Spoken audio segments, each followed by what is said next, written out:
Raymond. Empower your purpose. Welcome, everybody. Today, we are going to discuss the topic of quiet quitting and what does it mean for your practice. I'm joined by Jennifer Tawar, who's a manager with our HR Solutions Group based in Troy, as well as Matt Barzak, who's a principal with our Finance and Accounting Solutions. He is joined with us out of Grand Rapids. Thank you both for joining me today. Thanks, Kurt.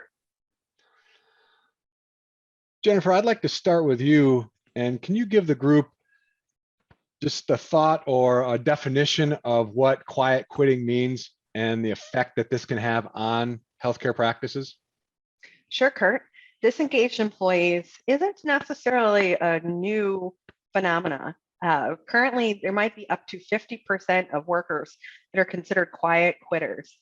Quiet quitting is another name for disengaged employees, employees that are fairly quiet, the ones that you need to worry about a little bit. They might be coasting, not really giving much more than the bare minimum for their job, might be contributing to the morale in the workforce as well. Yeah, I like the fact that you said quiet quitting isn't new.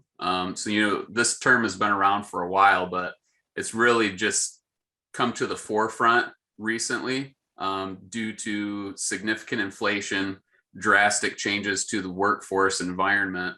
And I think that's really brought it to the forefront.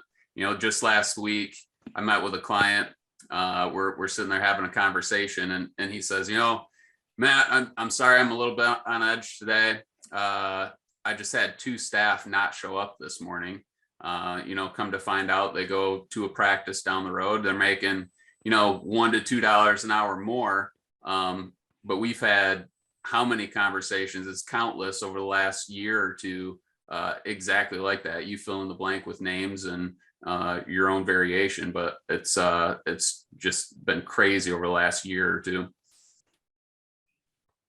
I would agree, Matt. It's a difficult situation, and especially it's showing up more. It's hard to always know which are the employees that are the quiet quitters. Sometimes they are for sure the ones that are more quiet than the ones that are actively taking action or causing issues within the organization as well. It's hard to guess without really talking to your employees or surveying them of who those quiet quitters might be.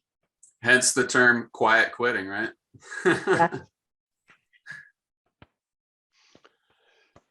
Jennifer, if you don't mind, can you even provide even greater guidance on, especially over the last few years, what the HR environment looks like, and how does the role in the leadership / the owners, what do they have to take these days? We find that the managers and the leaders, the owners, are very key to this whole relationship with employees. They're the ones that really are going to affect employees' interest in staying with the firm, staying with the practice. Do they feel that their manager cares about them? The owner cares about them? Do they belong with the culture? What's the communication? Do they have an opportunity to advance or buy into the culture and the longevity of the firm? Is there a statistic, Jennifer, that says a certain number of staff or associates have the better they feel about their current situation is directly tied to that relationship with their supervisor or owner? I feel like it was like 75%, or it was a pretty eye-popping number that jumped out to me when I saw it. You're about right, Matt. Yes, it is very key. And many managers and leaders don't actually have necessarily the skills or the background to be interacting with their employees with this communication. We rely on managers and owners a lot for this relationship, but they might not always have the support or the training or the resources of how to handle this communication with their employees. Right. And I always think, whenever I think of employee engagement, I always come back to a quote that I heard. It was a Dale Carnegie quote. And it's something along the lines of, people support a world they help create, right?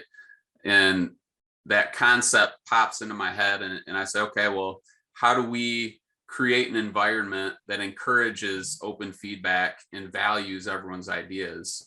And I think, and I get presented with this question a lot, is clients are asking, how often should I meet one-on-one with associates? How often should I meet with the whole team? Is that a question you get posed a lot with too, Jennifer? Yes, and generally it's recommendation frequently, at least daily, for the leaders and managers to be engaging with their employees. It can be a simple conversation. How are you doing? How's your day?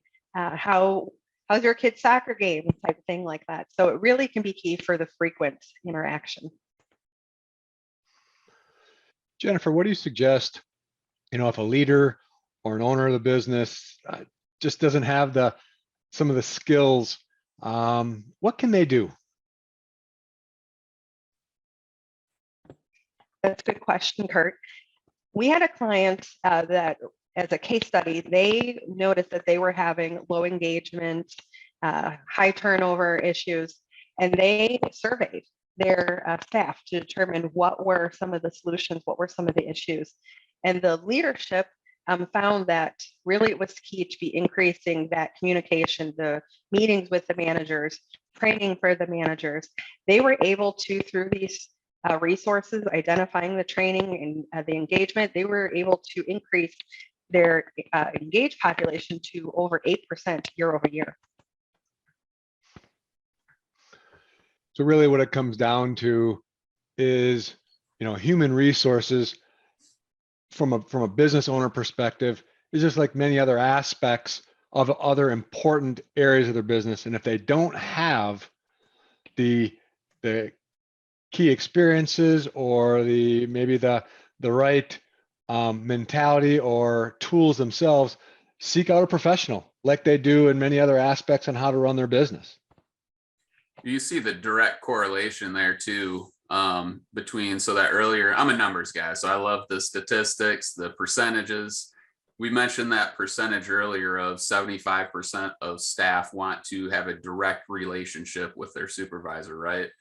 But on the contrast, only 10% roughly of supervisors are capable of engaging all of their staff on that level. So there's a huge gap there. And I think it's important for supervisors, owners, managers to realize that and seek the attention they need, to reach out to resources like yourself, Jennifer, to get help on that front.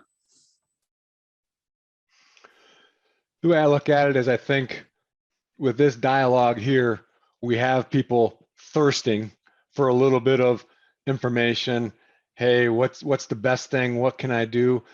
So if you guys don't mind, each of you, can you provide, what would be the first step you would, offer for individuals that are listening to this saying, okay, I need to do something? What's that first step that you guys would recommend? I'd say for me, I'll go first, Jennifer, if you don't mind. Sure. For me, it's just a conversation with your advisor, right? Say, Matt, here's some of the things I'm dealing with. And then at that point, I could rope in Jennifer, who's much more of an expert on this stuff than me. I can be a sounding board at first, and then we can queue up Jennifer from there. But that's, for me, it's, hey, reach out to your advisor. That's your number one step. Thank you, Matt. I would tend to agree. I think that, as well as identifying what type of resources, what type of strengths, what type of help that you may need, so that you can target the best resources, reach out to us, and we can help you find the right solutions.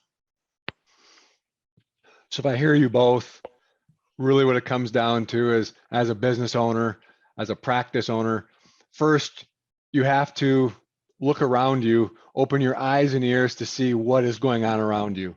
Two is take that extra time to connect and have an understanding of what's going on in people's lives, whether it's within your practice or outside those doors, because these days, the professional life and the home life really do meld probably more than ever than it ever has in the past. So any other last guided words? Yeah, I would agree with that 100%, Kurt. And I think, each staff is different too. Everyone clicks or ticks in different ways, right? So someone might respond to a handwritten thank you letter. When's the last time we did that, right? That has a very powerful impact. And someone might respond differently to, a cash bonus. Everything changes depending on who the associate is. So just having that extra bit of care into each relationship is crucial. I would agree. Matt, I love that that last statement on that handwritten note and that appreciation. I received a handwritten note recently from a friend of mine, and I took a step back, and even within that card, there was a gift card. But I was like, what really struck me was the time that they took, and the message that they wrote and portrayed was just amazing. And that's really what made me feel just, at the top Did you level. shed a tear, Kurt? It was close.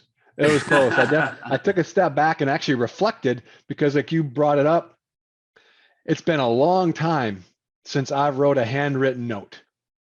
And I think it's a very powerful tool. I think we can all learn from. So thank you for that. Hey man, thanks for the message. So I think that's all that we have for today. So I appreciate everybody who participated. Matt and Jennifer, thank you very much for your thoughts and your guidance and your advice. And I do encourage individuals who have listened to this, who have thought, I should do this, I don't know where to start, or I want some outside guidance, call your business advisor. We'll get you in touch with the right people. Or, you'll have some opportunities to download a checklist if you're a self-doer, to at least give you some foundational type things you can work on, and then we can substantiate or fill in any gaps that you may need going forward. So thank you all for taking the time.